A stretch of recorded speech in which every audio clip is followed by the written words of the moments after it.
Good morning, good afternoon, good evening, and good night, wherever you may be. And welcome back to the HCW channel, and welcome to a brand new thing / not so brand new thing. I'm not entirely sure what to call it, but welcome to for lack of a better wording, hot or not for 2025. This is for NXT. Basically going through the NXT roster to determine who is hot and who is not, but not in an attractive way in regards to their booking and their career trajectory. I, of course, can't be here alone because that'd be a pretty boring video. So, I am joined by one of the founding pillars of HCW. One of the OGs, as it were, who was here before I was. I am joined by Frozzy! Frozzy, how you doing? Hello, DP. Hello, I am good. How are you, my friend? Yeah, not too bad. Not too bad. Happy to be joined by yourself for this, because I believe you are an avid NXT viewer yourself. I am, mate. I am. It is literally the only thing that I actively go out of my way to watch from either company at the moment. So, yeah, having the chance to come on today. Bit of a last-minute decision, sort of. But, yeah, I'm glad to be able to join you. Absolutely. So, full disclosure as well, Craig or Nikki were supposed to be here as well for this, but unfortunately they've had other commitments, other things to pull out of, so, you know, it is what it is. But thankfully, Frozzy was free enough to come on for this. Yeah, just about. Like about half an hour ago, but yeah, all good. Yeah. But nonetheless, I appreciate you coming on to talk about this and to go through it. I've given you a rough synopsis of what we're doing, because even I'm not entirely sure what this will look like in the end product. Yeah. Yeah, well, we'll just do what we do best, mate, and what we always do is just wing it. Absolutely, yeah. Winging it is our motto. There's literally wings on the logo. Yeah, well, I've done zero prep, so I am definitely winging it. I'm more or less in the same boat. All I've done is just get the list up. That's it. Yeah, all these people have made the list. Exactly. And some of them just don't make the list whatsoever, but they're on the list anyway. Yeah. So we'll go through the NXT roster in alphabet order to basically talk about, in brief or in depth, depending on how we feel about the person, what we feel their 2025 will look like in regards to NXT, or in regards to WWE as a whole, or is their future somewhere else in the wrestling world? That's a very nice way of saying released. I think there's going to be a few on the old release list. We will see. So we're kicking off with the A's, of course, because of order. So our first on this list here is, of course, part of the Tony D'Angelo family, Adriana Rizzo. Yeah, I mean, she featured quite heavily on TV, mainly as a manager. We did briefly touch on her, didn't we, before we started recording? Yeah. Because we were trying to work out what the threshold was to be included. Yes. And it's like, if you're just on TV quite a lot, you should probably just be talked about. So I think she would be, for me, grouped in with, I feel like when one of them gets called up, they're all going, like Legado del Fantasma did. And I think the same will happen here. And she will end up as just their manager who maybe wrestles every now and again. And I think it's a solid role for her. I actually think she's really good at what she does. Mm-hmm. But if they ever split up, she might be in trouble. That would be my worry. Yeah. I think we've seen that a fair bit on the main roster as well. In that sometimes, like the tertiary characters or the fourth people, essentially, don't necessarily get the limelight or spotlight that the main person does, or the front person does of that group. Obviously, when we get to the other members of the family, we'll talk more about that. But in regards to Rizzo herself, I agree. I think her in-ring is not particularly the strongest. But obviously NXT is developmental. But that's the issue when you're part of a group. Is once someone's called up who is ready, the rest of you who aren't ready run that risk of getting called up to that main stage. Character-wise, I think she's doing really well though. But yeah, I think I'm the same boat as you. I don't really see much of a future of her like without the family by her side. Yeah, it works as it is now. Yeah. But if she's ever not got them, it doesn't work anymore. Yeah. Alright, so that is Rizzo in some sort of category, maybe? I don't know. There's yeah, no official... there's no sort of tier. It's not like a tier list. Yeah. So it is just what do we think of this person and where they go. And I think if we were to put her somewhere, she's in trouble if things change from what they are now. Yeah, that's fair. Yeah, that's absolutely fair. So up next on this list is the former leader or former dean professor of Chase University, Andre Chase. I mean, do you want to alternate who starts on these? Yeah. Go for it, mate. Yeah. Okay. So with Andre, it's just tough to say because I really like Chase. I like Andre a lot as a character. I don't think he's got a high ceiling, personally. I feel like he's a good manager and a good character. As a wrestler, he's got basics down, and that's good. But ultimately, I think he needs a lot more time in NXT to harness his in-ring skill. But I think it's a similar boat as talked with the family, in that if someone goes up from Chase U, they're probably all going to go up as Chase U. Or for Chase, whatever they're called now, because it isn't Chase U anymore. But I don't know, personally. I want to say there's more to what we get with Chase U, but I don't have much hope for it now.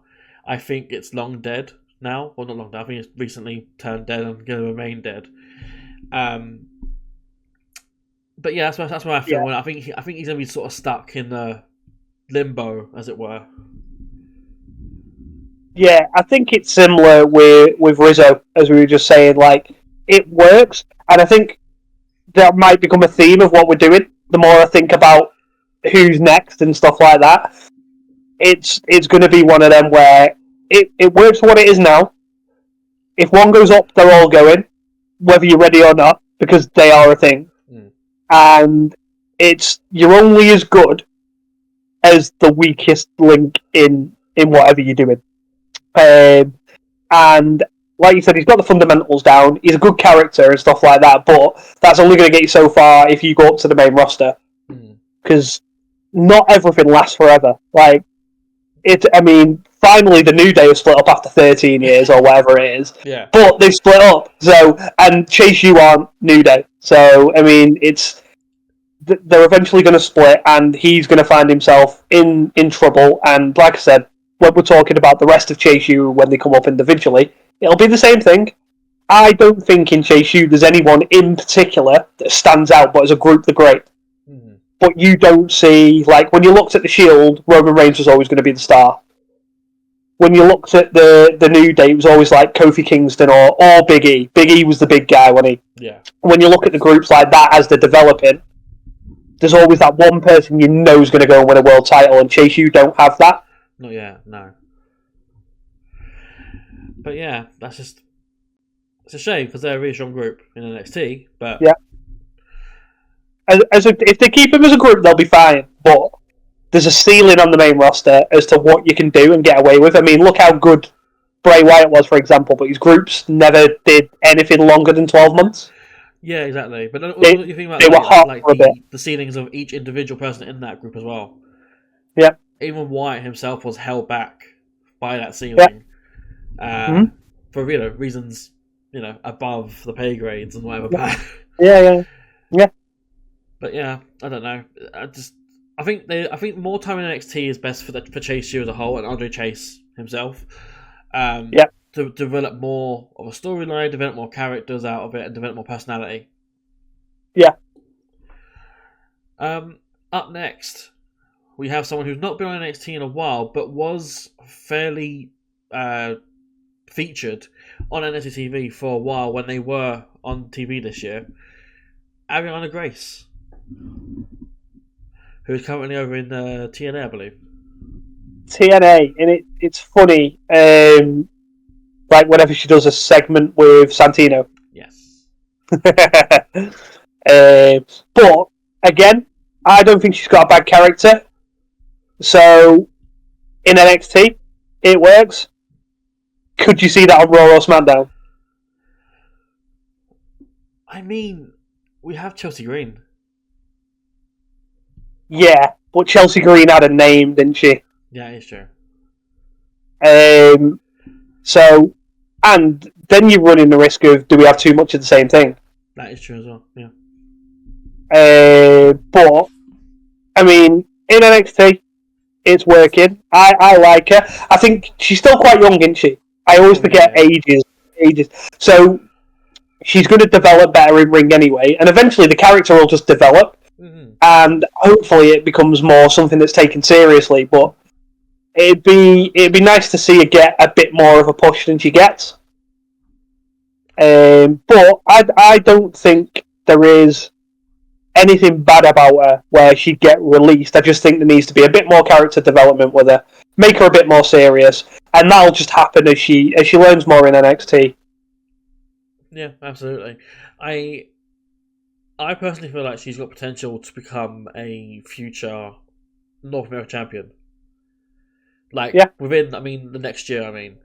I feel like she does her stint in TNA, comes back at some point in the new year, and from that point on, she could also be an on-screen authority character, I suppose, as well. Because we've seen that with like Stevie Turner and Robert Stone. Yeah. In that they sort of that doing the side work for Ava. So I can see everyone taking out that sort of role, even though that she's doing in TNA, but in NXT, being like the concierge. I'll think of the word for it now. Yeah. But being like the in between parties, and I think there's more of a future for her in NXT than there will be. I guess going to the main roster because there's already a similar enough character on the main roster in Chelsea Green. Obviously, it could be fun to have them clash on the main roster or on NXT, but that only has a limited time span to it. I was going to say, because then what do you do once they've clashed? Where did he go? Exactly. Yeah. I think just more time in NXT. I personally think she got room to be a North American champion at some point next year. But we'll see, I guess. Yeah, I can see. I agree. I can see, and that's what the North American belt's there for now, and it is to try and see how they handle being a champion and stuff like that. So yeah, I agree. She should probably hold that at some point. Yeah. So moving on, we will skip past Ava because Ava is just a GM. I don't see her having much of an in-ring presence. No, they tried that, didn't they? And it just didn't really work. She was fine as Ava Raine, but I think she's better suited to this role as the on-screen managerial person. Yeah. So probably our first major talking point of the roster. One half of the current NXT Tag Team Champions, Axiom. See, I like them, but go on. I think Axiom personally has everything that you would need in ring to be successful. However, given the current state of things in WWE, I think he'd be a really good speed champion. I don't think he'd be necessarily the best person booked on SmackDown or on Raw. I also don't really see him going in the North America title picture or the World title picture in NXT. Yeah. And maybe that's because of like recency bias. Like he's always been part of a tag team with Fraser for the longest time now. So maybe it's because of that I'm just used to seeing him in that light. But I'm hoping that with this tease of a breakup that they've been teasing for the last year or whatever, like that it eventually happens and we do see some sort of solo run that does lead to better placement for Axiom. Because I believe between him and Nathan anyway, they both deserve a bit better than just being a tag team. But I think Axiom's future is NXT. I don't think he's bound for the main roster because, again, he'd be just stuck on speed. Or job into someone like the Usos or something. Like, yeah. But yeah, I think the split happens and we get maybe a heel Axiom or face Axiom, whatever, and a more of a solo run for him going forward next year. When do you think the split happens then? I think the match happens at Stand Deliver, him and Nathan. Yeah, I think it happens there. Yeah. So the split happens some point before then, and Yeah, I could see it. They need to build it because they've been teasing this, like you said, for almost a year. Mm. So they need a bit of time. I wouldn't want it to be like a month before and then the match is happening. Like, there needs to be like a big build for this because I feel like the match is going to slap. And yeah, they both deserve the chance to make it because this'll. When they split and they're going against each other, how they build that match will tell you a lot about how successful they'd be when they move. So yeah, it's a bit more difficult to talk about them because I like both of them anyway. But like you said, they've been grouped as this tag team for so long. We're literally waiting for it to implode, and that's when you'll get the idea then. Because if we were talking about this and they hadn't teased the split, I'd have been like, well, we need to see what happens if they ever do split up, because that's what it'll be. We're literally on the cusp, and I think they could both, if it's played right, they could both come out of this looking really, really good. And I think I don't see him making main events, main roster, or anything like that, and I can't see him making main events in NXT. But solid mid-card workers and champions, Intercontinental and all that, 100%. Both of them could do it. Yeah, absolutely. So moving on from him, we move past Blake Howard, who is, I believe, a announcer of some kind. Keep announcing, bro. We move past Booker T because he is by far the worst commentator I've ever heard in probably ever in wrestling. To the next person on this list, which is Brinley Reese, the little ball of energy that could. Yeah, I like Brinley Reese. Like you said, a little ball of energy, and it's just more development. And a lot of these women are still quite green. And NXT is the place to be. NXT's probably got the best women's roster around right now. So Okay, yeah. She's going to get the chance to work with people like Roxanne, Julia, and the list goes on. Like a lot of the names escape me right now, but look at what happened with Tiff Stratton, and she worked with all these people, and she's great. And there's a lot of these young girls in NXT now who will benefit and do the same as what Stratton's doing. And I think Brinley Reese could be one of them. When you look at people and you think there's something there, she hasn't quite got it yet, but she'll get it. And that's the way I view Brinley Reese. Yeah, absolutely, I agree with that. I think the first time I saw her, I was like, "What is this weird character?" And then the more I saw of it, I was like, "Actually, I'm really on board with this now. I really like this. Like this little ball of energy. It's like it's something that you don't really see. Like someone who's really hyped all the time, really pumped to do stuff all the time. Yeah, and I really liked her grouping with Edris Enofe and Manic Blade. Where they both are now, I don't know. But Brinley's been doing has been part of the storyline with Carmen and Ashante. Ashante's not even on this list actually. Ashante on this, but anyway, Brinley I think is just someone who needs more development, as you said, and I think like 2025 is not going to be a particularly big year for her. But there will be departures in the women's division that will hopefully see her do a bit of a rise up the card. Yeah. But as you said, obviously more development, just needs more in-ring training. And Yeah. she'll get there. She's got some of it down already. It's just pushing it forward and doing it more regularly and being featured more in a prominent role. So she has the character. Yeah. It doesn't really need developing. It's more the in-ring that she needs to work on. Yeah. Because I think the character she's got would work on the main roster. If that's what we're judging people off, are they going to go to the main roster and do anything?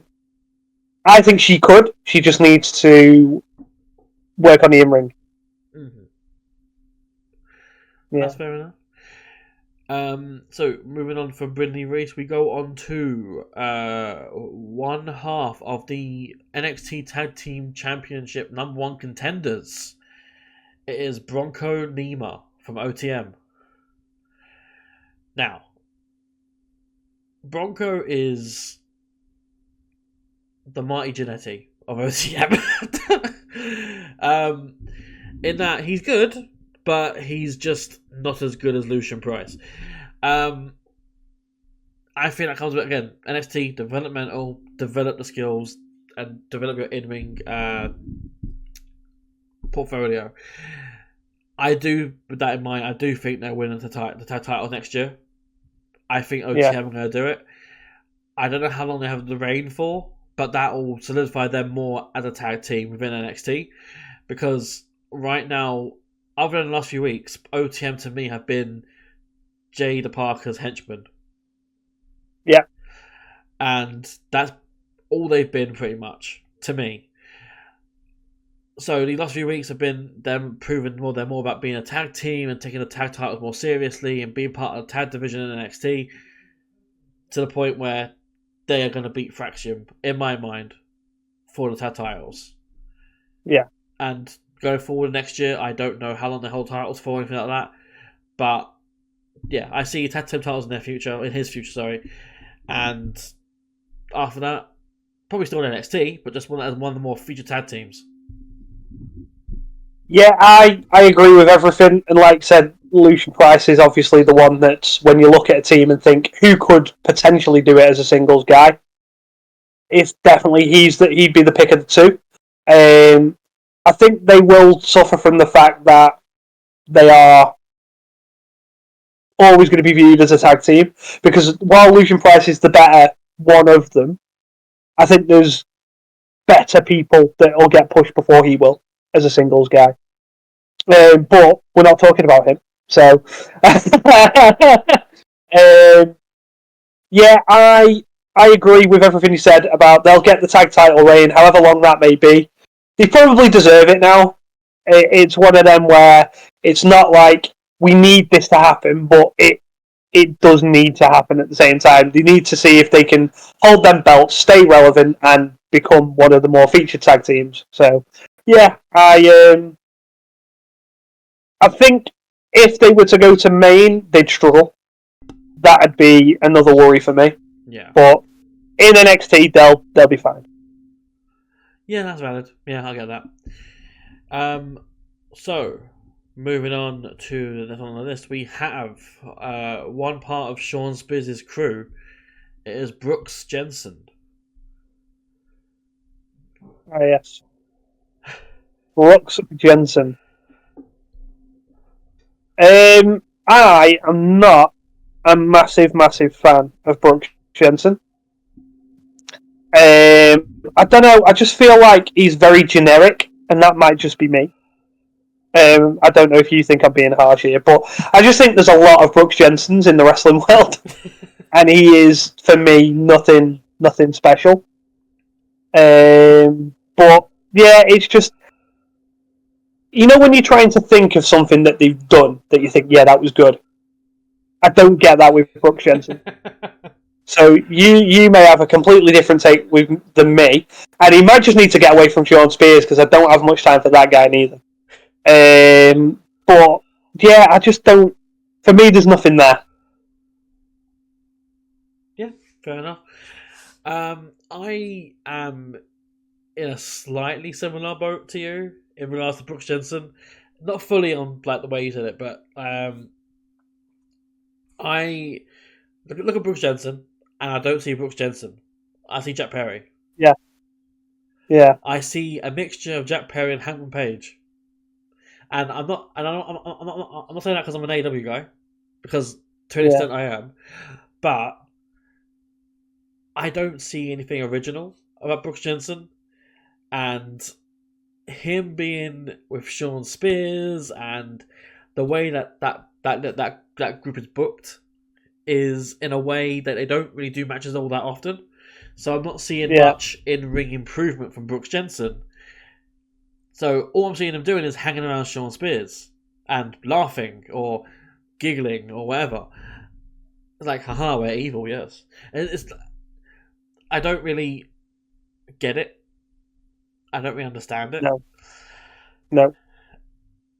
In regards to what comes from him next year, I hope it's a breakaway from Sean Spears. He might become interesting. Sean Spears is the most bland character. Like, this man could leave this company, go back to AEW, get popped for a big week, and like for 1 week, and then that'd be the end of it. And then he could do the same and come back to NXT, and everyone will buzz off it for a week, and then they'll just be like, Sean Spears. Yeah. I get why they put him with Sean Spears, because Sean Spears is a veteran of the industry. He's been wrestling for like 20 plus years, whatever it is. But at the same time, Sean Spears is a good character, but he relies too much on being dark and spooky. Because there's already better characters who do that better than Sean Spears. Yeah. Brooks, I think, needs to break away from this. It's not doing much for him. And I could be completely proven wrong next year. And they might have the best matches ever on NXT. But I doubt it. But yeah, I think Brooks ultimately made a mistake breaking away from Josh Briggs last year, was it? Or early this year? I think it was last year. They had the tag title reign with the UK Tag Championship before that was gotten rid of. Yeah. I'd have to look. It's just, I don't know. Brooks has come out on the not so good end of this whole exchange, and he's sort of been lumbered with Sean Spears and co. They stopped being a thing in December the 27th, 2023, so nearly a year ago. Oh wow, okay. That is good timing. Well, depending on when you release it, it will be a year ago. Yeah, so literally day of recording it is 1 day to a year. Yeah. But yeah, next year I hope we see more from Brooks, but if he's with Sean Spears, I don't see it happening. I fully agree. I do not see anything. Honestly, it probably wouldn't surprise me if this guy was released. Yeah, and of course we don't wish that on anyone. It's just no, absolutely not. It's just what we think the future may hold for them if certain things don't happen in a certain way. Yeah, and that's the same with anyone could get released. Anyone. Yeah. So it's just about career trajectory and how we feel that career and that booking for that person is going. Yeah. I can see it as well, in all honesty. Yeah. Like I said, he's not doing too much, and that could change next year, but the way things are going right now, if that continues, I think Brooks might be out on his ear. Yeah. But we'll see. Moving on from Brooks, we're going to quickly go back to the A's, because we're going to quickly go back to Ashante Adonis, who we didn't cover, because he was transferred down to NXT. Yeah. With his at the time tap partner Cedric Alexander, but for some reason the WWE roster list does not have him listed as part of NXT. So yeah. Ashante the Adonis. Oh boy, I can't believe I get to start this one. The walk-in red flag of NXT. This is the man who was showcased to walk into the women's locker room just as you do. This is the guy who's trying to get it on with every single woman who's alive. and ultimately gets rejected by nearly everyone. This is the guy who's being cringe every week, and now he's finally in a storyline where they're trying to humanize him with Khan Petrovic. But that whole thing is not working out because now he's doing something else with the Heat Alliance. I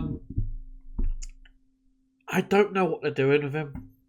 And next year, I don't know what holds for him. It's a very weird storyline. And other characters, and we'll get to them fairly soon, have had similar or same level of storyline, and they've sort of bounced back from it. So I'm hoping that there's a bounce back here for Ashante, because he's a good wrestler. It's just the character, if for whatever reason, is not, well, not for a reason, for obvious reason, is not working. And I just hope there's more for him next year that doesn't revolve around women. Yeah, I think with him, he probably needs to have a bit of a run away from NXT. And this little thing they've got going with TNA is probably a chance for him to just move away, develop a different character over there that will get seen. And then when he comes back, hopefully he's done enough work away from NXT that it'll be taken a little bit more serious. And not have the stigma that he's currently got, because I think while that stigma's there, he'll never be able to shake it unless he goes away to come back. Sometimes just going away for a little bit does help, and I think he's very talented, but yeah, he's not been blessed with storylines that are going to put you over. So no, he needs a cold shower, that guy. Yeah, definitely. So we're gonna move past that now and go on to the C's. First up, we're gonna skip past Carly Bright because she's only had a handful of matches on NXT TV and has barely been featured. She was part of that storyline with someone I forgot off the top of my head now. Her and her friend Kendall Gray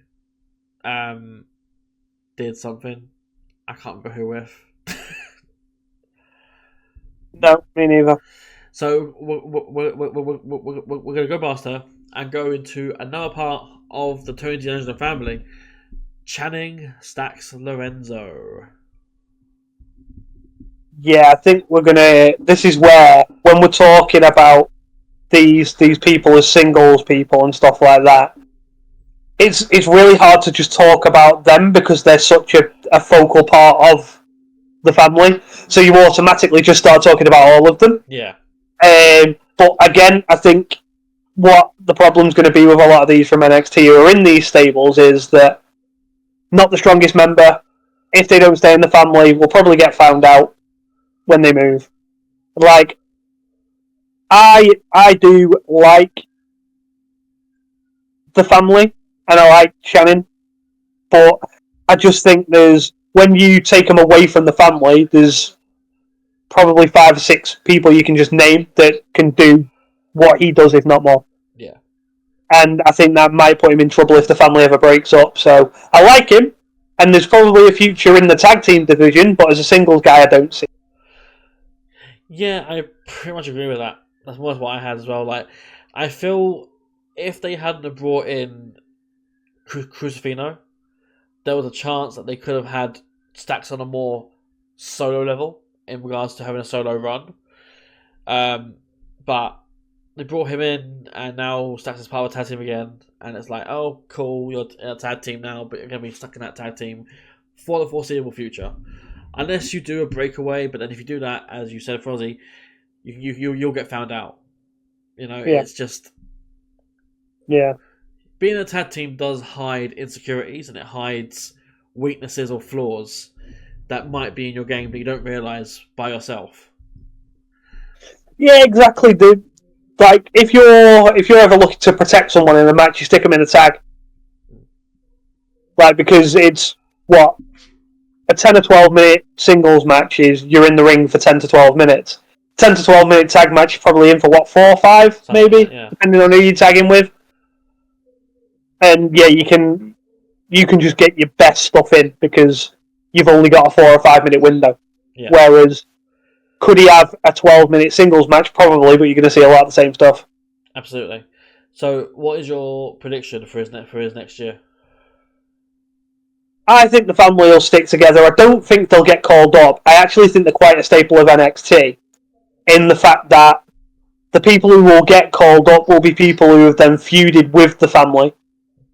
Because I think Tony D could absolutely go up on his own. But I think he'll stick around in NXT and they'll be sort of maybe who you have to beat before you go. I don't know, you always get them people, don't you, who are synonymous with NXT. They'll feud with someone and then they'll go up. And I think the family could go that way. So I think he'll be heavily involved, but he won't be going to the main roster anytime soon. That's absolutely fair enough. Yeah, I'm in the same boat. I think if anyone does go up, it's Tony. But yeah. I think they are stable of NXT. And sort of the gatekeepers, in a way. Yeah. In a similar way to like the Creed Brothers were a couple of years ago. Like, they were just the guys you had to beat on your way in or on your way out. Yeah. But yeah, I agree. I think the family are going to be staying on NXT. I think Channing stays on NXT, and ultimately, that's where I see him going. Yeah. Up next, we have the quote-unquote leader of the No Quarter Catch crew, or the Ren Quarter Catch crew. It's Charlie Dempsey. The former, I should say, NXT Heritage Cup champion. I can't get enough of Charlie Dempsey. I fucking love him so much. He is technically sound, one of the best technical wrestlers I've seen in WWE. And that helps me because I'm biased on technical wrestling. I love technical wrestling. Yeah. I adore seeing his matches. I like his character work. Like, he can be serious, it can be goofy, comedic, everything. That I think he's got a good system around him and a good support network in regards to his improvement. Because other than like adapting to other styles, there's not much more Charlie has to do. He's got most of it locked down, in my opinion. In regards to next year, he's lost the Heritage Cup now. I'm assuming there's going to be more storyline with him and the current champion Lexis, as well as William Regal. But I don't know. I don't see the NQCC splitting up. I just see him progressing and being more of a staple within NXT. And I think Charlie could go for the North American title, or even the World title come maybe the end of next year. Yeah, I don't disagree. I see a lot of Pete Dunne in Charlie Dempsey. Yeah, that's a good question too. I like him. I'm like not. I don't hate technical wrestling. I think technical wrestling's great. I just do prefer like a bit more. But like you said with Dempsey, his character development's been really good. He's a very good all rounder. You could put him in a match and he can literally do everything. So you don't worry about him that way or anything like that. I think he's got a very bright future in terms of he could go to the main roster and you could see him perhaps being taken seriously if he's booked right. So because a lot of this is what we say is if they're booked strongly, they'll go over. It is just what it is. But personally, I agree with you. I think he's very good. His character development's been good. And I actually think we'll get a big 2025 out of Charlie Dempsey in NXT. And then 2026, if it does go the way we think it'll go, he could maybe get called up and you're looking at probably a future Intercontinental champion minimum. Yeah, absolutely. And then, like, if you look at who's already on the main roster, who he could blend with, like, you've got the Chad Gables, you've got the Creeds, like, you've got these technically sound wrestlers who come from certain backgrounds that are wrestling based. Like you said, like Pete Dunne as well, he's there. You know, like there's a good handful of people who, if you didn't have full confidence trying to being a solo guy, you could put in with them as a mentor sort of role or as a tag team sort of thing. It could work either way, or even as a first feud sort of thing. Yeah. But yeah, next year I think is purely NXT for Charlie Dempsey, because I believe he's going to go for titles for like that higher than the Heritage Cup trophy championship thing. Which is natural progression, isn't it? Yeah, exactly. Yeah. So yeah, moving on from Charlie Dempsey, we go on to the generation of Jade, Cora Jade. She's. Sorry, it's I think you did Dempsey, so I think it's me. oh, sorry, yes, yeah, fine. But I think Cora Jade has a lot of upside if she could stop getting injured. I think there's huge potential in Cora Jade. Like ever since she made it into NXT, I was like, oh yeah, there's something there. Definitely, she'll like big year coming up. She'll be NXT Women's Champion. Once she's done that, she'll go to the main roster. She'll be fine. It never works out like that for Cora Jade, and it is such a shame. If she can stay injury free, I think another year in NXT, staying injury free, main roster 2026, and I think you'll get big things from her. She's still very young. Yeah, and there's a lot of upside to Cora Jade. I am a fan. Yeah, that's absolutely fair. I'm on the same boat as you pretty much.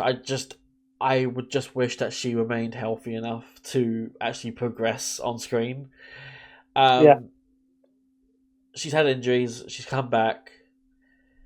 I think she had a match or two, and then got injured again, and then came back again, and now we're in this current run of Cora Jade. I will admit I wasn't too high on her. I thought, generic skateboard gimmick. I didn't really have much hope in it. However, as time went on, I saw she was really good, and obviously then we had the tag team with her and Roxanne, and the split with her and Roxanne, her heel turn, and then at that point we got the injury. So everything has sort of been just bad timing for her. So in regards to next year, I do feel like she's going to be due a title of some kind. Yeah. I don't necessarily see her in the world title scene for next year. Sorry. I mean, saying that, there isn't going to be a whole lot of people in that scene going forward. So you could throw her in there, but I'd put her more as a top of the North America title division rather than the women's title division. But yeah, like I said, I wish injuries wasn't a plague on her, because it has hindered her career progress and it's hindered her ability in NXT as well to get as far as she could have done. Yeah, no, it's fair. Yeah, it's all there for her. If she stays healthy, she'll be a massive star. She really will. Yeah, absolutely. Yeah, we just need to, get past the injury. And if you can, then exactly. We've got something big. I honestly do think that highly of her. I think there's something big in her. Yeah, fair. So moving on from Cora Jade, we go quickly circle back to the beginning of C, because of Cedric Alexander. Now, Cedric, uncle to Javon Evans. He is in a very odd position in that he came down to NXT with Ashante Donis because they were a tag team on the main roster. And then while Ashante did his thing, Cedric sort of did nothing. And he's sort of still been in that position where he's not doing much of anything. He's an on-screen mentor to Javon, and that's about it. He's had a few matches here and there, and he's still a great wrestler. Like, he's still Like, in ring, he's really good. It's just, for some reason, he's not getting on-screen build. He's not getting personality building. He's not getting development. He's just a mentor to Javon. And that's it. I'm assuming there's going to be some sort of storyline next year between the pair of them, but the way things stand, I don't have much hope for Cedric. No. But yeah, next year, I don't think he's getting released, nothing like that. But I just think that next year, something's going to come from him and Javon, whether it's a heel turn or a tag team run or tag titles, something's coming. And I think it's going to be probably a tag run with Javon. Yeah. Yeah, I can see it. It's a weird one with Cedric because we've seen him up, we've seen him down, see him up, down, and all that, and I just don't. Well, I can see the tag team run, like you said. I don't see much else for him, so I think at this point he might actually be better off somewhere else. Whether that be, I don't see him going to AEW and doing anything. Could he be towards the top of the card in a TNA? Absolutely. Because he's got a name. And I think, personally, that'd be better for him. But yeah, definitely, I can see a tag team run, but I would be... If I was Cedric Alexander and I was looking at this, and I'd be like, right, what do I do here? Do I stay as I am and keep hanging on to the scraps of the tag team and maybe get a tag team title run?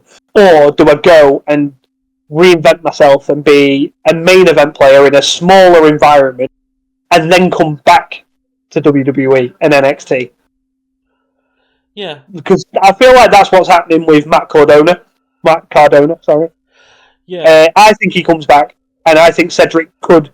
He wouldn't do it the same way, because obviously Matt Cardona is very charismatic, and I don't see that in Cedric, but he could go away and build a name. Yeah, absolutely. I agree with that, I think. That's the thing with this as well. Like, it's just, we don't know what's going to happen. And even saying your predictions, like, you say your prediction and someone else might say something that you also agree with. Yeah. So it's just a case of, we'll see what will happen. It's just, predictions are predictions. Yeah. So yeah, after this, we're moving on to the D's now. We're going to skip past Danny Palmer because I barely recall her, to be honest with you. I did not even know it was a woman until you said. No, I think she had one match on TV against, I want to say Izzy Dame. I don't know for certain. But yeah, level up person. That's about it. Moving on to Dante Chen. Again, skipping by him. Only thing he's done of note really is a feud with Lexus, which didn't really lead to much because they completely retconned one match of the three that they had. So yeah, moving on from Dante Chen, we're going to one part of the former Chase U, the MVP, Duke Hudson. I feel like we're going to say the same thing that we said about Andre Chase. More like it's they're screwed without each other.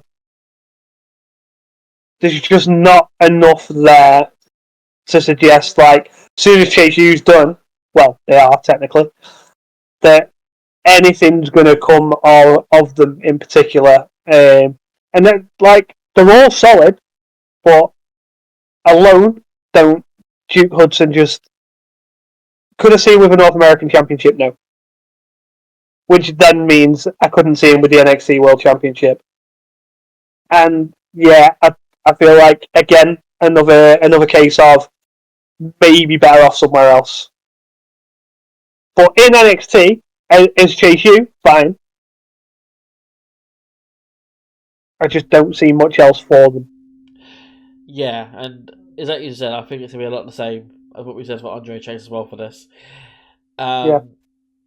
It's exactly in my head, as you said, like they all sort of need each other. Yeah. Duke bounces off Andre bounces off Duke, they bounce off Riley bounces off them.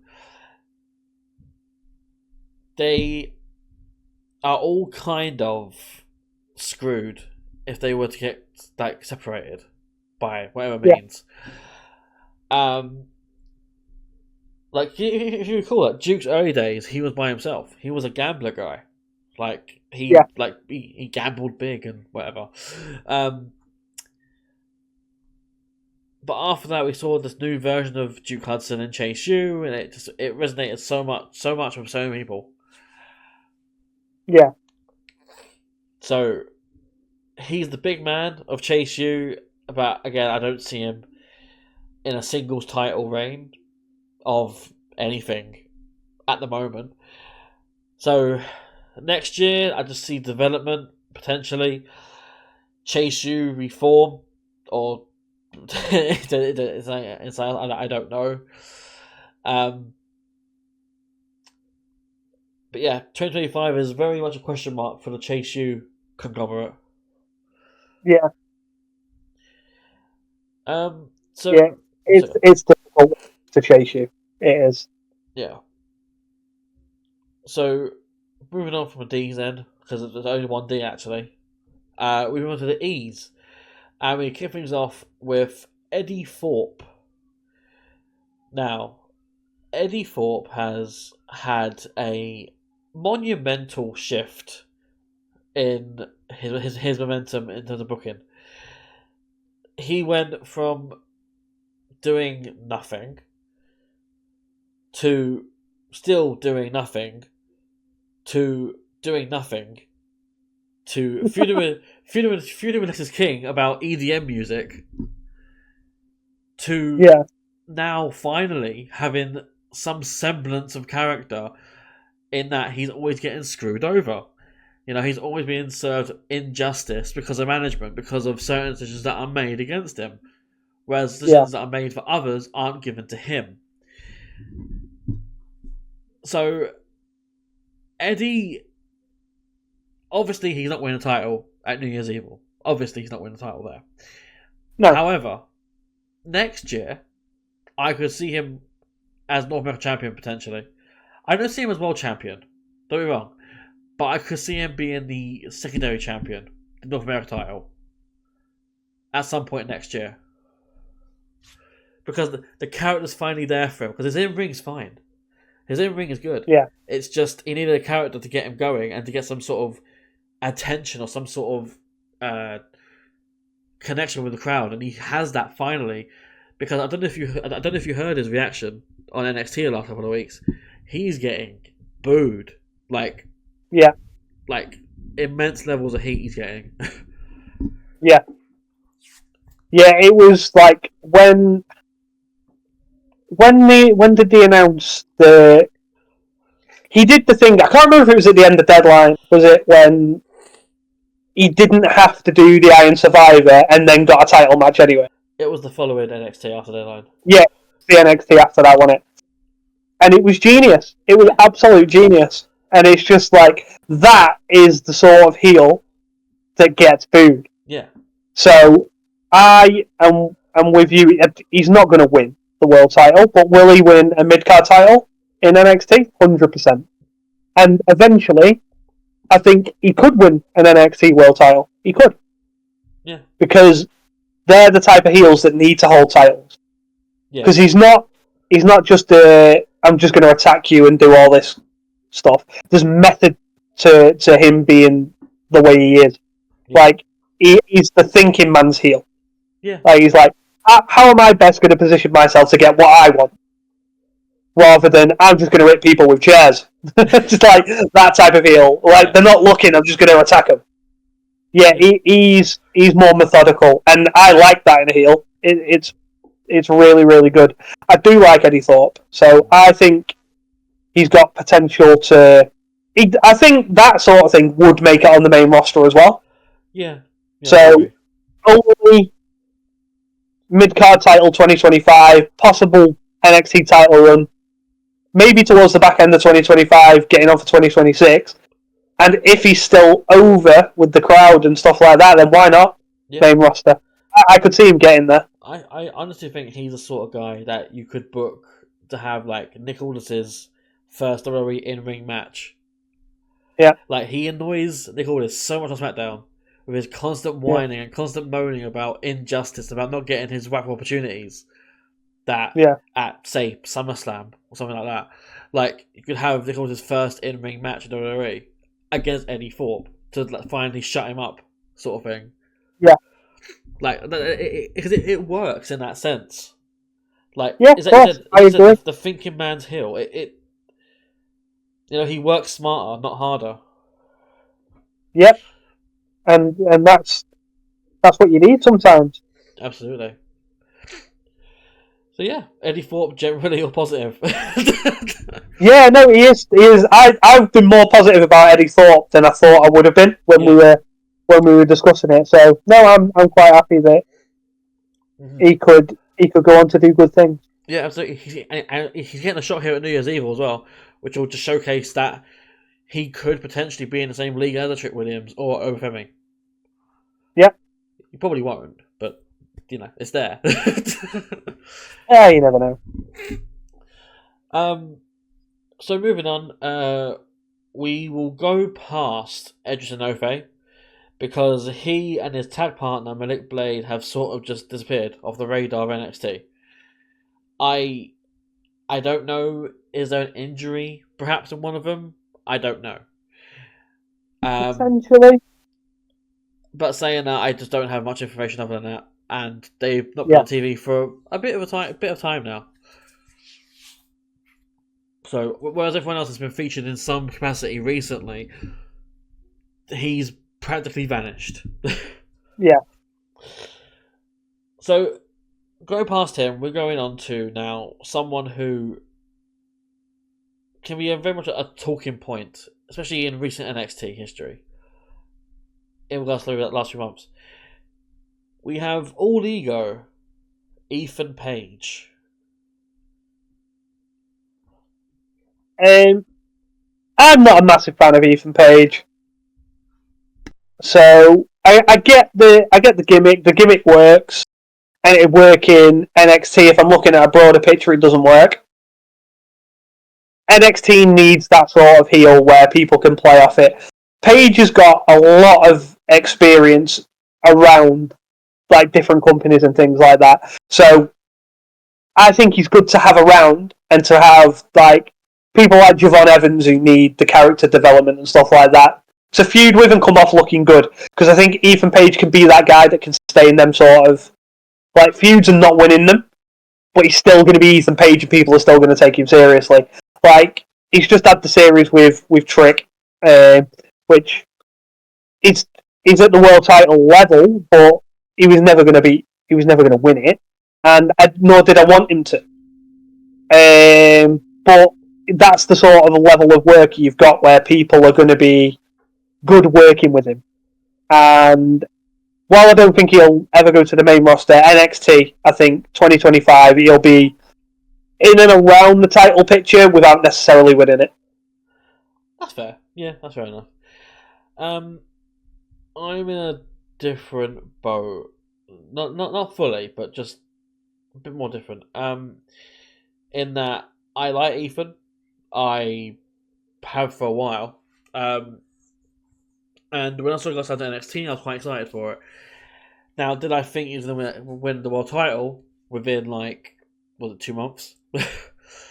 Yeah. Like, no, I didn't see that happening. But I think his reign was one of the weirdest things that I'd seen, because as a world champion, he got pinned, like, several times. And not officially, of course, but it was the whole, like, oh, look, I pinned you again. It was very weird. But recent history, well, as in last week, I think before that, he's showing a bit more of a statistic side to him, which is something I think I can get a bit more behind because of his longevity in his career in wrestling. Like, he's got a reason to feel a certain way, to feel vindicated, because he's been snubbed for so long by WWE. Like, it's taken him, 18 years to get to this point, when he should have been there 18 years ago, sort of thing. Yeah. Like, he's got a reason to feel this anger towards the younger guys who essentially have bypassed him in regards to their placement in NXT and essentially jump-starting their own careers when he should have been there, again, like 16, 18 years ago.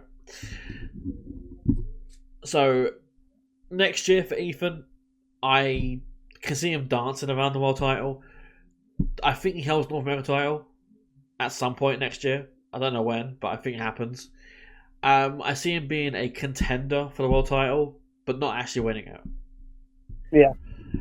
I could see him going to the maybe by the end of next year to the main roster. I don't necessarily think it works on the main roster, but I can see him going there because he's someone who can just blend in into the fold and have matches with people.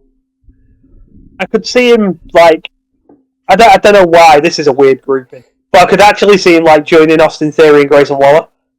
I think he'd fit in quite well with them. Yeah, I think he would actually. He actually would. But yeah, I think they'd be the new 3MB, wouldn't they?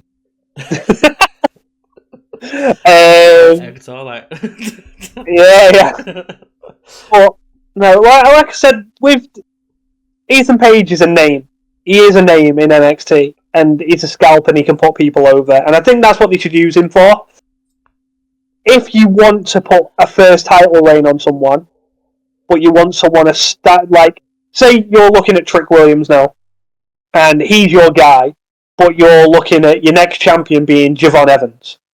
You wouldn't want Javon to beat Trick, but you'd let Javon beat Ethan Page. So you'd have Ethan then beat Trick because it doesn't look bad for Trick, and then you'd have Javon beat that way. I think that's the sort of guy Ethan Page would be. He's the guy that holds the title while you're waiting to pass it on to the guy you want the title on. Yeah, I agree with that.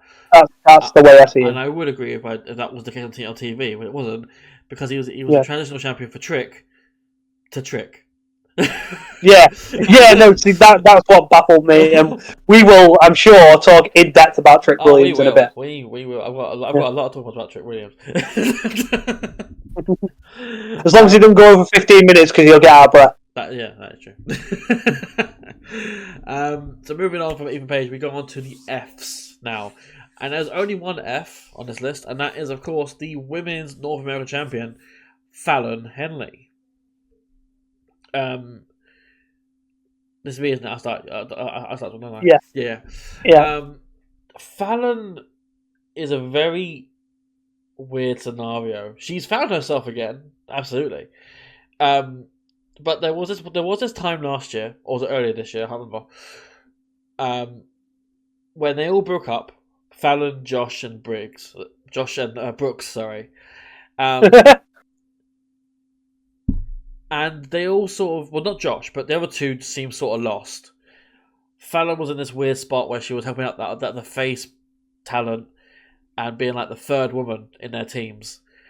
And now she's sort of got her own 3-person team with Fatal Influence along with Jacy Jayne and Jasmine Nix.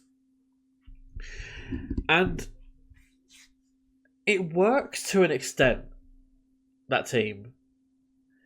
But I don't know what the future holds, particularly. I think at some point next year, I do think there's a split of Fatal Influence. And I think we're getting the JC and Fallon feud. Because they've been low-key showing it on screen, like every now and then. Yeah. With Fallon being like, "Oh, I'm champion now," and then JC's like, "Oh, for fuck, shut up!" Like, yeah. So that's what it'll be. It'll be jealousy that causes the rift. Absolutely. Other than that, I don't know what else Fallon her future holds in NXT. I don't necessarily see her as a world champion level talent, but I could see her maybe having a few reigns of this title, the North American title, for a little bit. I don't know who she loses it to, but I just see her floating around this particular title. Well, I think she loses it to. It's Jasmine, isn't it? Yeah. But yeah, I think that's where it goes. I think the split comes, she loses it to Jasmine, and it'll sort of make. I don't want it to hot potato, but I can see it happening. Or like. Yeah, between the three of them. Yeah, I can see it happening. But I think Fallon is underrated. I think she's quite good in the ring, but she's not nailed down like a character. Because, like you said, she got lost when she split with Briggs, and I think if that was to happen again, she might lose herself again. Because, like you said, she found herself. All right. Well, when they split up, how does that look? Yeah. Like, is she then able to be on her own? Because the future a lot in women's wrestling is you need to be on your own. You don't get many women's groups, especially on the main roster. We got the Kabuki Warriors, haven't we? Mm-hmm. Damage Control work for a little bit, but in the main, the factions don't work when it's all women. Yeah. So when you're a women's wrestler, you need to be able to work on your own, and I think that's the disadvantage that she's got. She needs people around her. That's fair. Yeah. Yeah, Fallon's is a bit of a high ceiling, absolutely. Like, underrated, for sure. Yeah. But I just don't see her at the top level status in NXT. I think that can be built. It's just whether she can be on her own. That's the thing for me. If she can be on her own and find a character by herself, there's no reason why she couldn't do it. Yeah. That's fair. Yeah. So moving on from Fallon Henley, we go on to the G's. We start off with, of course, Gigi Dolan, who I believe you are a avid fan of. Yeah. I'm a fan of Gigi Dolan. Yeah. It's been a weird time for her, hasn't it? Really, like she was off TV. So she was doing that. The last time I remember really seeing her until she come back was they were doing, what was it? We watched the NXT or we reviewed it. Yeah. What was she doing? Was it with Ariana? Ariana Grace, yeah. She was doing her whole accessibility training where she was like being called Georgina Dolan. Yeah. So it's been a really weird time because I think she's got a very high ceiling as well. I think on her own she works. She's really good in the ring. There's nothing that she won't do neither. Mm-hmm. Like, she's outside of WWE before she got there. She was doing some mental matches. And obviously when you've been involved with Darby Allin, you're going to be a few fries short of a Happy Meal. So yeah, I think she's got a lot of potential. And what she's got would work on the main roster, I think. 2025, I think she's got the potential to be up and around the championship, and I think that's where she should be. And that's what I'd expect to see. So if she's anywhere lower, it might be a case of she may need to go somewhere else. That's valid. Yeah, that's valid. I agree to an extent. I do agree that she seems to be willing to do anything in regards to her character and her progression to try and make new things happen. As we know, injury has been a thing, I think. She only recently come back as well. Before that, she was doing her training with Ariana Grace. That's been retconned apparently. And she's about to do Gigi again. Which is fine, except you just pair her off with the outcasts, so to speak, in Tatum and now Shotzi. Which works as a first feud, as a first sort of thing. But again, we come back to the point, as a female wrestler, you've got to learn to work by yourself. And Gigi is one of the more tenured people on this roster, in that she was there, I believe, before 2.0. Yeah. So she's been there a while in NXT. And she's never really hit the high point of a ceiling. For whatever reasons. But next year, I just feel that it's going to be maybe North American in that scene. But I don't necessarily see her in the main title scene, which is a bit of a shame because, again, longevity should be a factor in this, and she's been around for a while, and barring injury, she should probably be up there. But, again, it's all about booking, and I just don't see her in that spot right now. Or at any point next year. Maybe the year after, but 2025, North American for me. I think when I look at it that she is as good as anyone in the main event scene when she's healthy. So if she can stay healthy, then yes, I think next year, maybe towards the back end, she could be involved in the world title picture. And then you're giving her almost a year to be healthy. But because what you'll find is a lot of these things are booked on reliability. Yeah. And if you're not reliable, you ain't getting the championship. That's that is true. Yeah. Yeah, but that is GG. Moving on now to one of the, I'm going to assume, more positive talking points of NXT in general. We have one of NXT's latest signees to the roster, Julia. Now, Julia is someone who I've been a fan of for years. I was following her work over in Japan. And to see her come to NXT is great for me because it means I can talk regularly about Julia. But saying that, she's destined for the stars, like the moon and higher. Like I don't see her going in any other direction but up. Like she's probably going to beat Roxanne for the title. She's going to have a longish reign for the title on NXT. She will lose it to someone else, probably win it back, and so on and so forth. Like, but saying that as well, like I think 225, I think is NXT for Julia. I think the year after, main roster. I don't see her staying that long in NXT.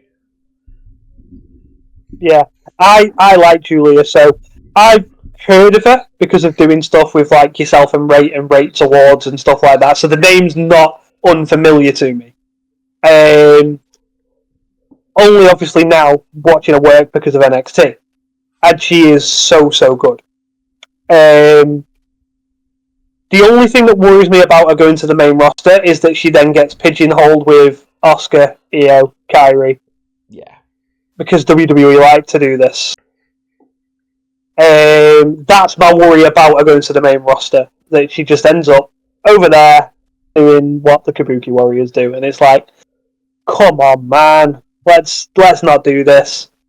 Because she's got everything she needs to be a star on the main roster.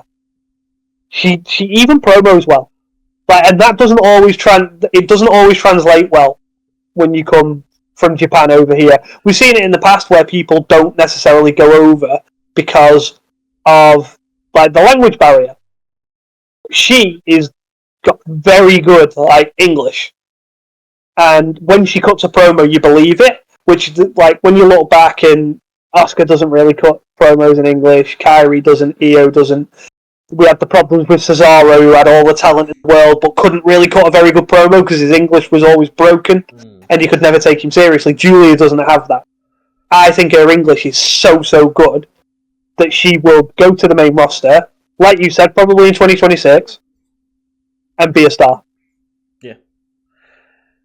And it's just, I think it's something different as well. Like, she carries herself differently compared to the other Joshi talent that have come through NXT, or that bypass NXT goes straight to main roster. She's different from the other ones. She's different from Asuka. She's different from Kairi, Io. Yeah. I always think Asuka in early NXT had an aura. Yeah, she did. And I think Julia's got that. Yeah, she does. I fully agree with that. Julia has it, and like I said, I just think to the moon and above. Like, next year, she's going to be the highest woman on that roster. Yeah, it wouldn't surprise me if she broke. Is it Asuka who holds the title reign?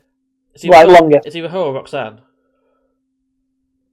She breaks it for me. That's like she doesn't go to the main until she breaks that record. Or was it Shayna? It's one of them three. Yeah. Watch it be Rhea now.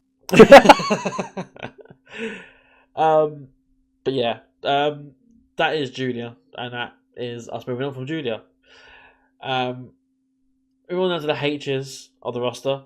We start off with, of course, one half of Hank and Tank. It's Hank Walker. I really wanted you to say Tank.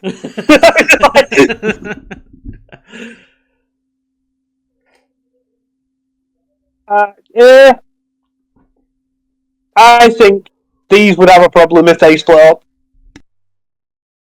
And yeah, I am going to put them both together purely because one without the other doesn't work.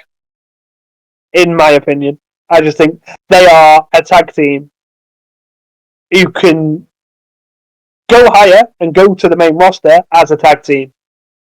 If they want to do separate stuff, I just don't think it works. And they're a very good tag team, and that's how they should stay. You have wrestlers who are just tag team wrestlers, and that is these two. I haven't really got much else to say about either of them. That's fair. I like Hank and Tank. I like them a lot, but that's only because of the comedic value that they have. They resonate really well with crowds and with audiences. It's just their in-ring isn't the best. And if I had to compare them to another team of recent times, it would be Heavy Machinery. They give off the same sort of a similar sort of vibe. In that they've got a catchphrase, the honk honk. In that they are very bubbly in personality. Yeah. And they're generally quite relatable, and you want to get behind them. It's just their in-ring is average at best. Yeah. I'd say that though next year I do think they win the tag titles. I don't see it being a particularly long reign, but I see them winning the tag titles. Like towards the latter end, I'd say, of the year. But yeah, I think second half of the year, tag titles, and then NXT from then on. For now, I think we've booked the tag title division for next year. Yeah, pretty much. I mean, I think I've said it before on the podcast itself, but I think OTM and Hank and Tank are going to be two of the main teams going forward. They're going to have to be because we're losing Fraxium. Yeah. So. One way or another, we are, yeah. Yeah. So moving on from Hank Walker, we go on to the eyes now, and you're probably going to guess there's only one eye on this list, and it's someone that we mentioned before. It is, of course, Izzy Dame. Yeah, go on. It's your. Sorry. Izzy. What can I say about Izzy? She has been in this weird sort of limbo in that she is a side character to almost anything that's going on. Any story that she's in, she's not the main character. Yeah. It's just she's a big character in regards to her stature, in that she's probably one of the more tall women in the roster, and that could be a benefit to her, but for whatever reason the booking doesn't allow it to be that way. I think in ring she's alright. I don't think she's the best or the worst. But the issue for her is that she's just sort of there. Yeah. Blending into the background. And unfortunately, for 2025, I don't see much of an improvement for her. I just see her sort of limping around, being part of these storylines that don't actually involve her. But yeah, that's really all I have on Izzy, to be honest with you. I don't really have much else other than that. No, I mean, I agree in the fact that she is, like you said, I describe people like this in real life sometimes, like they're NPCs. It's just like, she's there, but she ain't doing anything. And that's not, like, she's alright in the ring. And, like, there's nothing wrong with her, but there's no... If she was gone, would anyone notice? and I think that's where I'm at with Izzy Dane. Like she needs to be booked better to see if there is anything there. But until they do that, she's going to be in the state that she's in now, which is just she's featured on TV, but it's not really doing anything memorable. Like if you were asked to name every woman wrestler on the roster, she'd probably be towards the bottom end of you saying, "Oh, I forgot she was there." and it sounds harsh because she's talented, she is, but there's just not a place for her at the moment. And that could change in 2025, and I hope it does. Yeah. But yeah, at the minute, I'm just not seeing it. No, same. So moving on from Izzy Dane, we go into the J's next, and there's quite a few J's. So starting off short and sweet with JC Jane, part of Fatal Influence. So I like JC Jane. I think there is a lot of talent in her. And I think we mentioned it before when we were talking about Fallon as well, that I think she'll win the North American title. Purely because that'll hot potato between the three of them.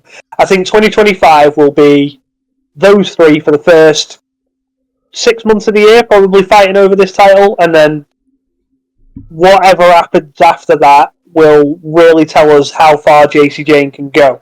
She's had matches on the main roster while never being a part of the main roster.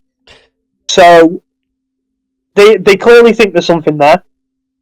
And I agree, I think there's something with her. It's just what is it? That's what it is. Like everyone can see there's something there, but it's like, right, what does that look like moving forward? So she'll probably have another solid 2025, but they need to book her stronger than what they're doing now. Yeah, I pretty much echo everything that you've just said. High ceiling, there is something there. Yeah. Is it though? What is it?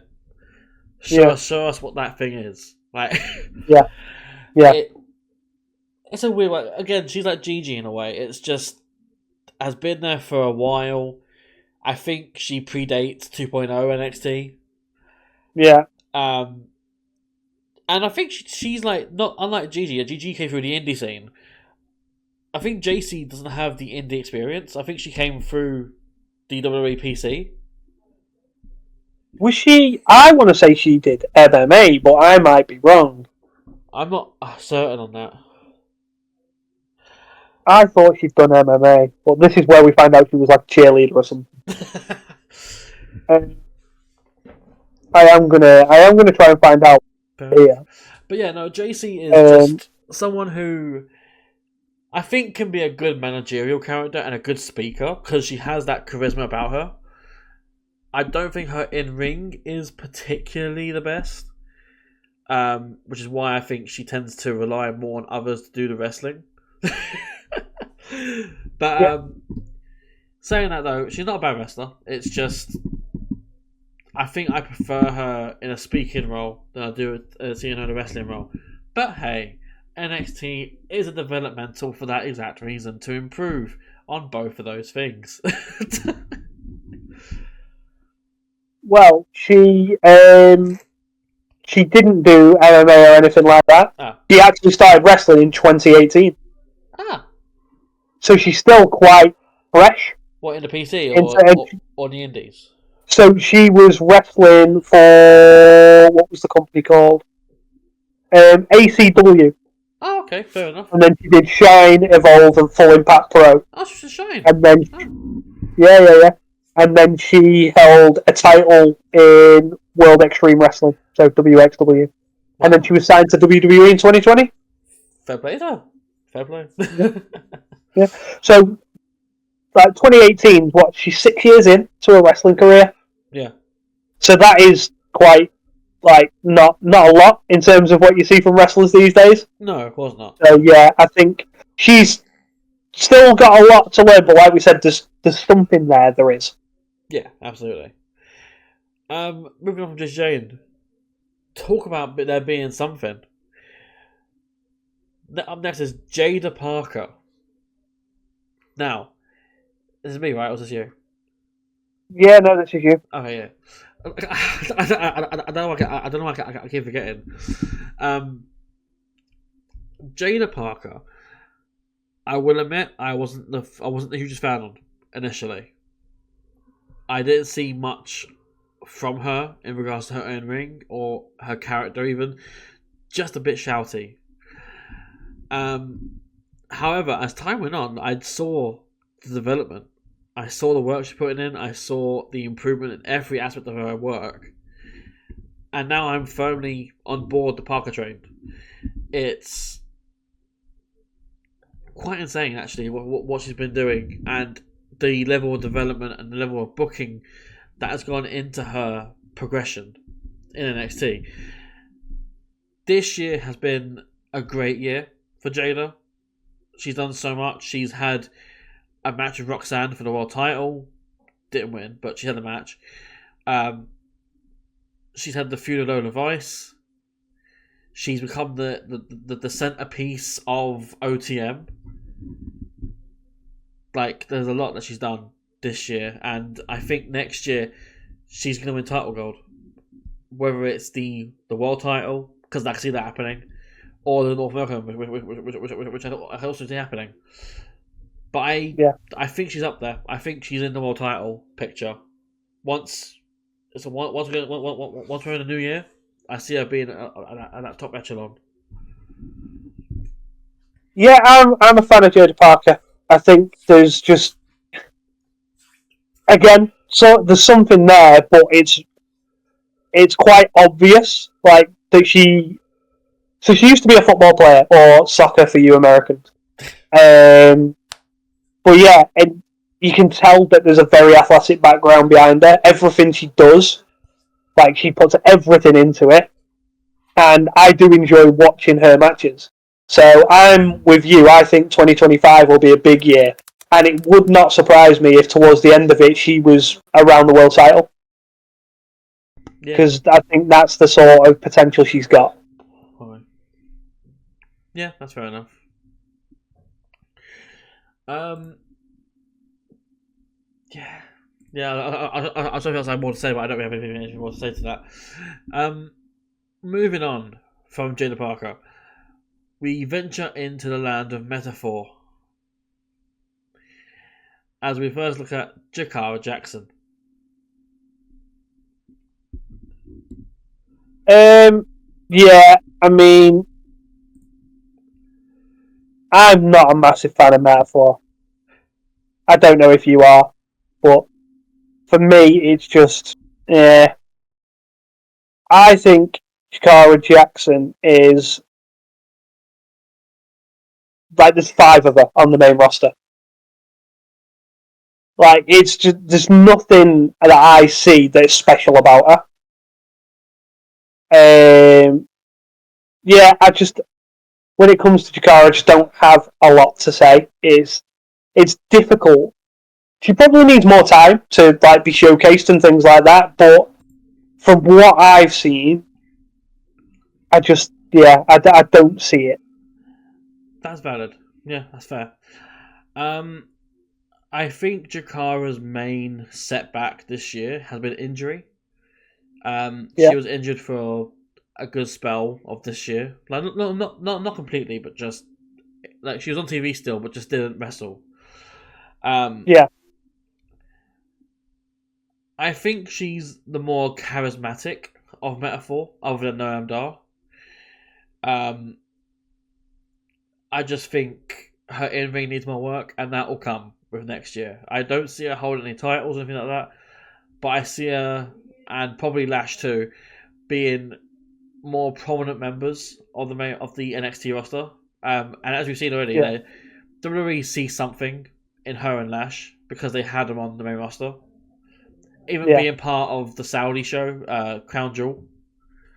Was it called Crown Jewel? Yeah, Crown Jewel. Yeah, I think it was, yeah. So that they see something in them.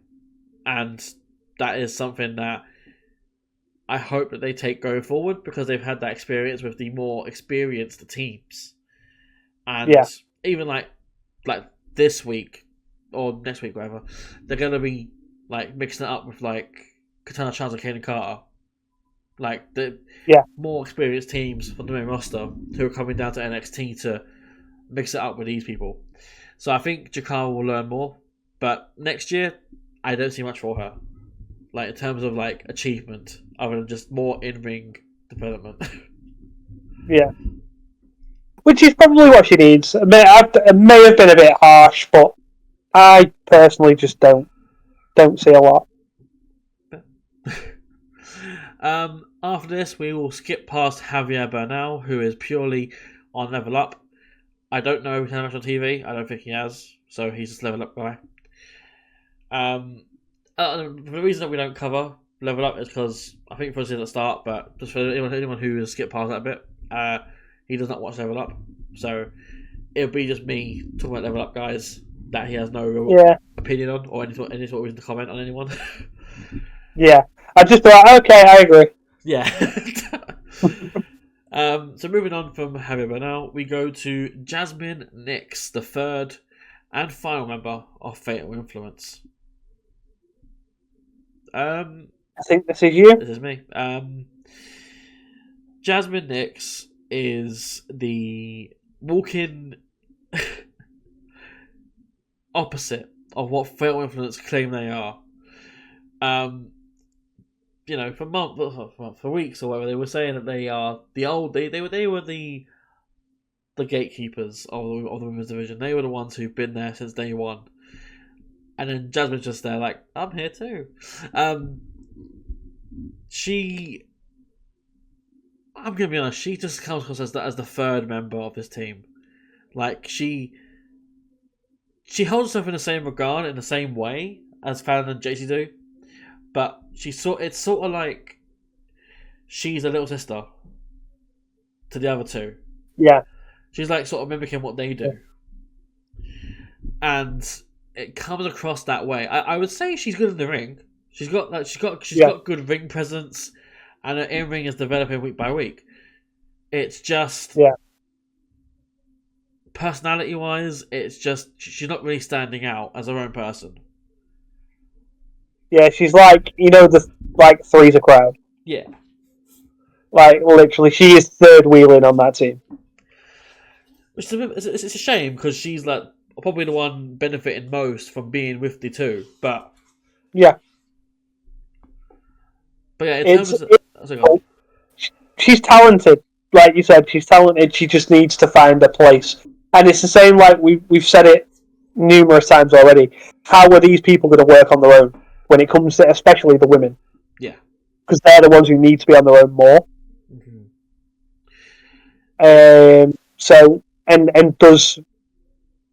What does that look like if she ever gets left to her own devices? Does she sink or does she swim? And that's something you can tell it with some people. I think we mentioned it with Cora Jade. She would probably swim. Yeah. I think Jasmine Nix would probably not swim. Probably sink. Yeah. In regards to next year, we've already discussed it with the other two women of this team, Jessie Jane and Fallon Henley, in that we think it's a hot potato of the North American title, which is, it sucks a little bit, but it makes sense for the sort of clamouring faction. It might help her. Yeah, exactly. So, and we said she's the one who benefits the most out of being with the other two. She will also benefit the title. Exactly, yeah. So, moving on from Jasmine Nix, we go on to the young OG in charge, Bouncy himself, Javon Evans. Yeah. It gets boring after a few matches, doesn't it? It's like, what he's going to do. It's all very predictable. The thing he's got on his side is time.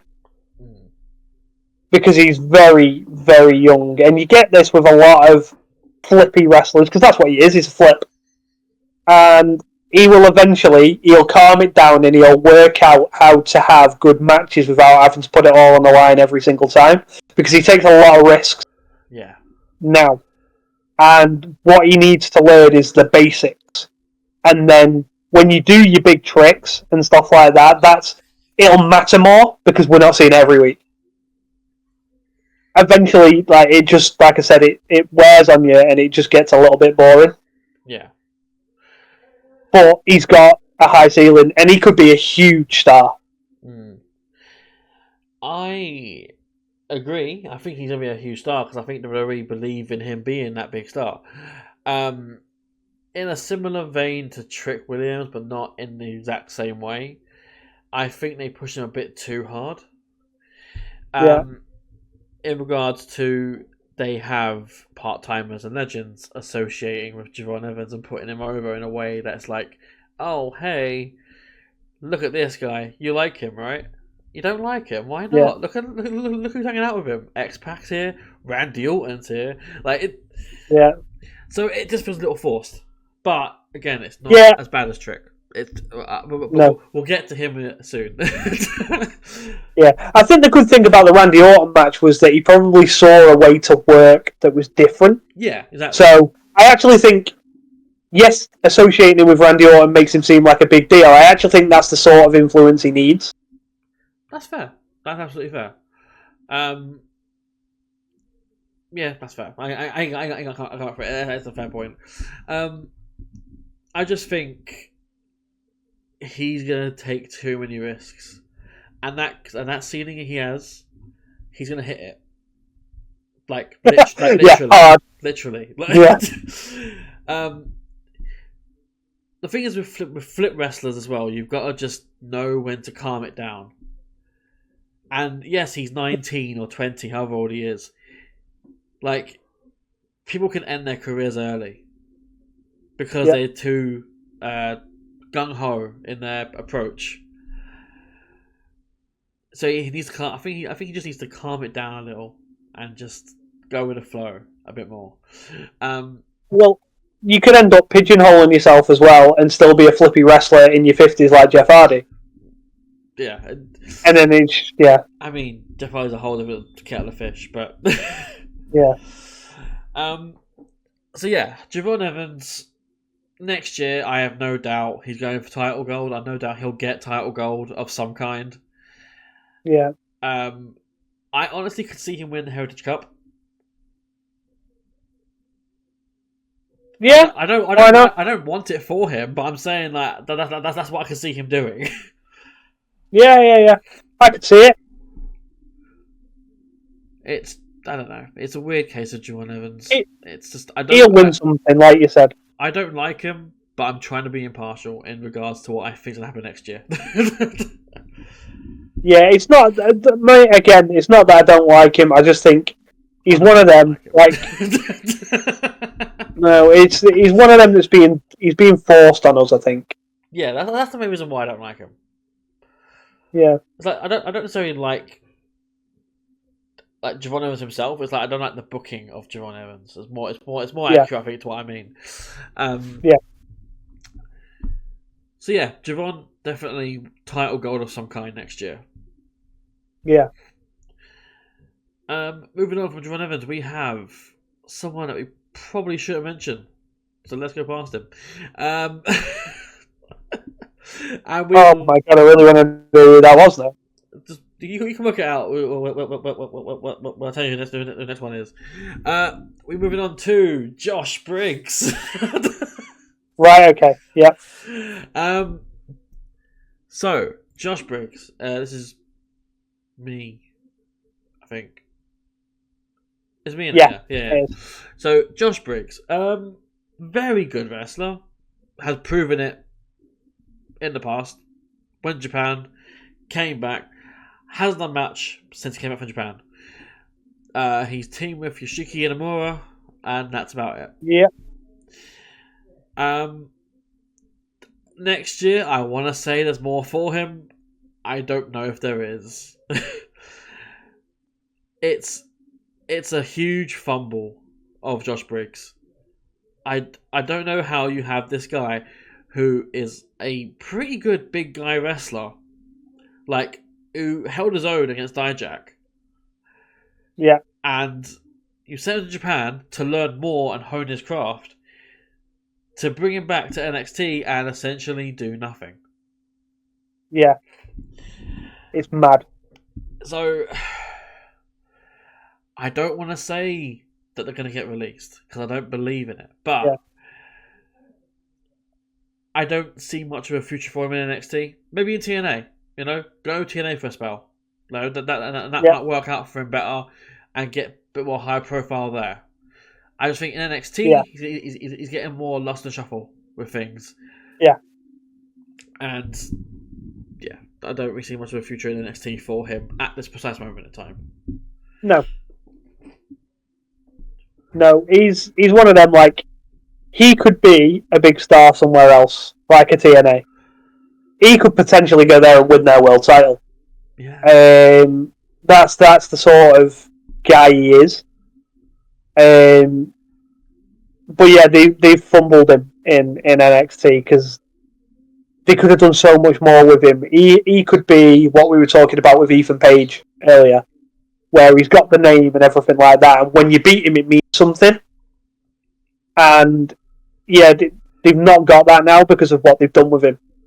So Briggs should feel hard done to. Yeah. I mean, next year it could all just turn around and he could just have a few solid matches and he's fine again. But at the minute, the outlook doesn't look as good for him as it does for others. Yeah, that's a great point. Yeah. So yeah, moving on from Josh Briggs, we go on to the K's now. There's a couple of K's here actually. We have up first Carmen Petrovic. How do you pronounce that surname? Yeah. I think one-dimensional.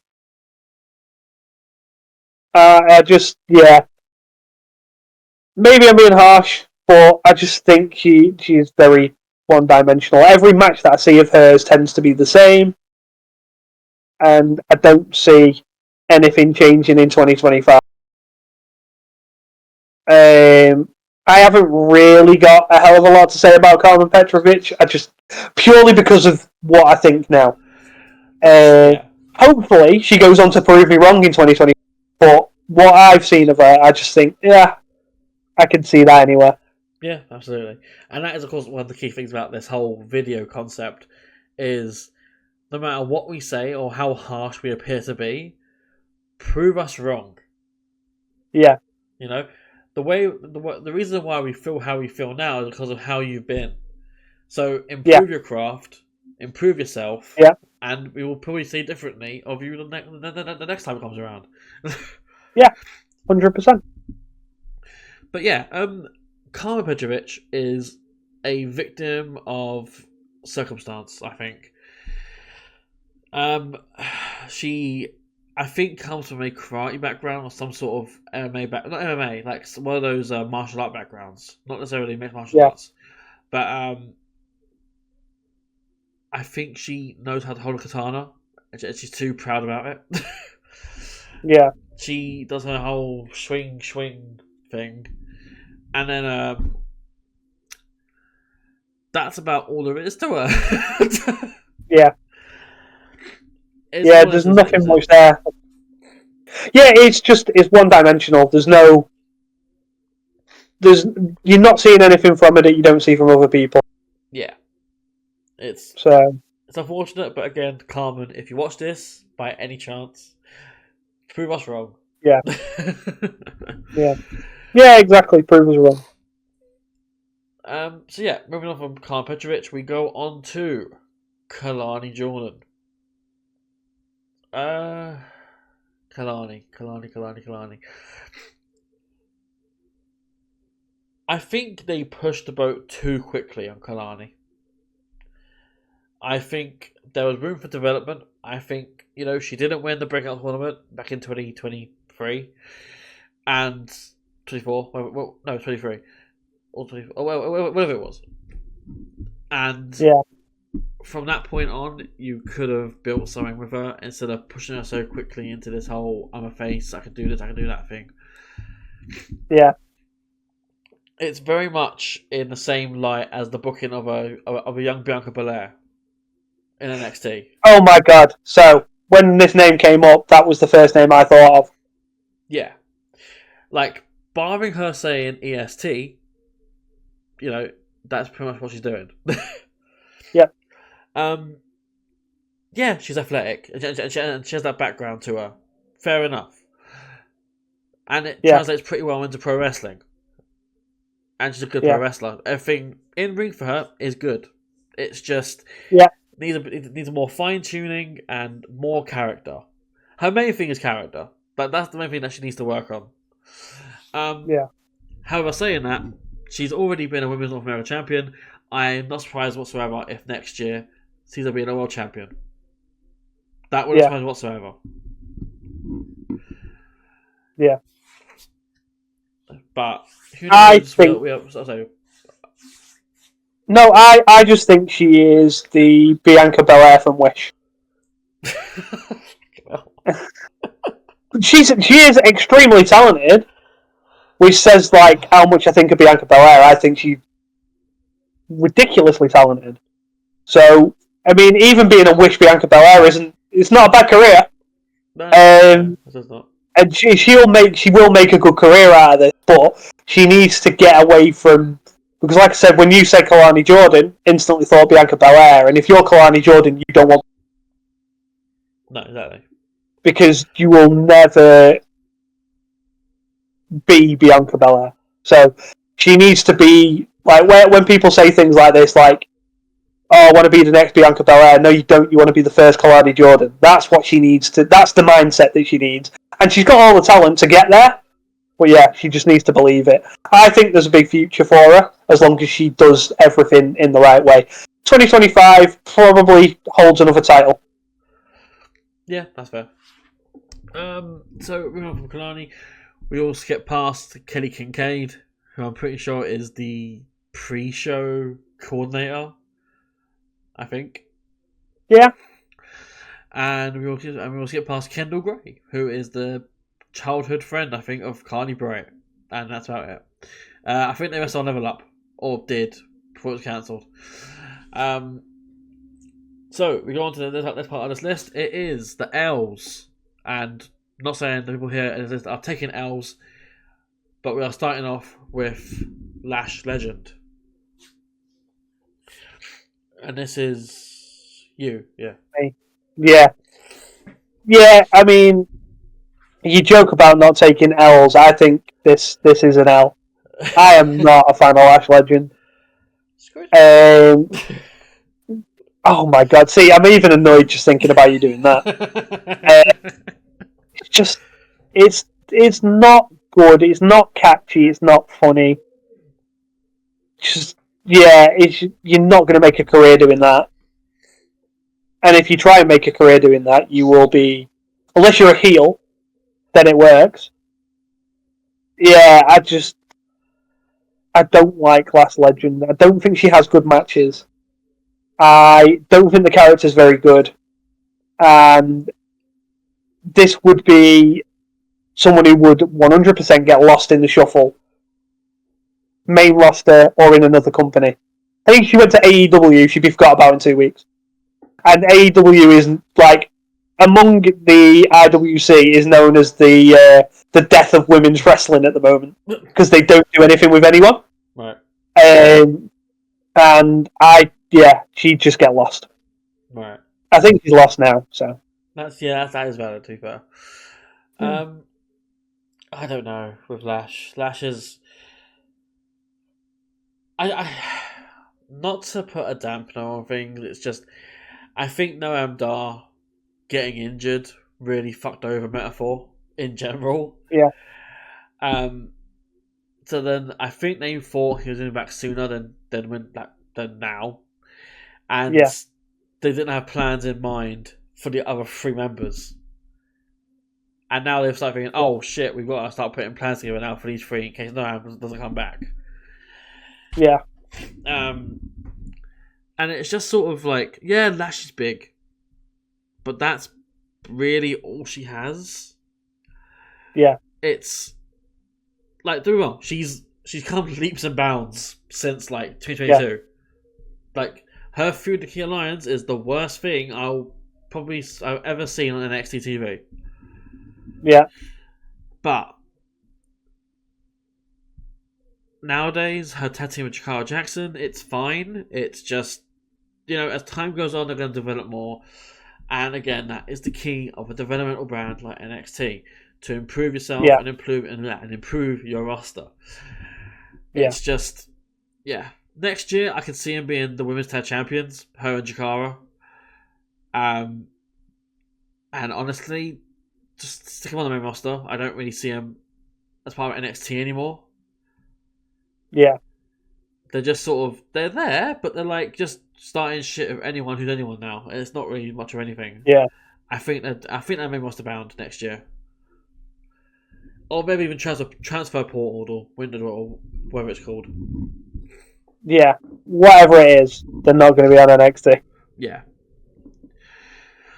Moving on from Nash Legend, we go into someone who is like Marmite in the IWC. You love him, we hate him. It is, of course, Lexis King. Absolutely cannot stand this man. Okay. Lexis, again, this is a similar boat for me with like Jada Parker.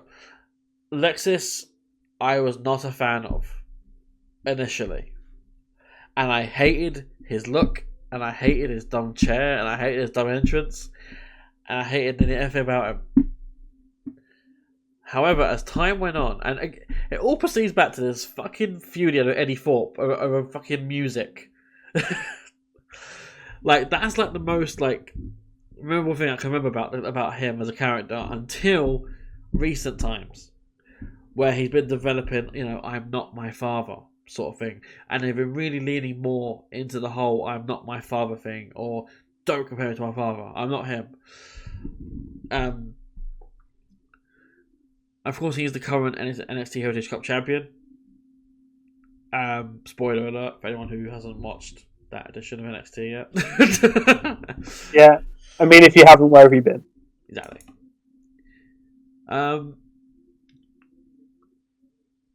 Lexis is one of those guys where you have it or you don't, and he has the natural raw ability. It is there, but for whatever reason, he doesn't seem to access it. I don't know why, because he's proven it is there. But as time has gone on, he has improved and he's developed, and that is the beauty of NXT, and you can see that on TV every week. The improvement. Yeah. He's getting there. I'm sure next year he'll be a North American champion, or he could do a Noam Dar with the Heritage Cup, and that'd be his obsession for the year. Yeah. Which to be fair, I wouldn't mind seeing that. Him sort of obsessed over the trophy. I wouldn't mind that. This man needs to take his big, dumb, stupid beard off my TV. He looks ridiculous. The character is ridiculous. If they do start going more serious with him, I could see a bit more about him. Like you said, recently he has been like a little bit more bearable. But yeah, they need to. The name doesn't help. The name just does not help. Like, I'm sorry, it's just he even looks like bloody Tiger King. Like, come on. Yeah, he needs to change. he needs to change. He needs to change the look. I just, he's not going anywhere. Like, so if we're being honest, he's going to be on NXT most weeks. He ain't going to the main roster. No. So I think next year he'll hold titles. He'll be in NXT, and he'll probably be a focal point. As much as it pains me to say it. That is fair. I have got actually a side note from Nikki, who did text me before. She wanted to get over this one particular thing, that Letter King has a good year. To my dismay, I say he's champ at 1 point.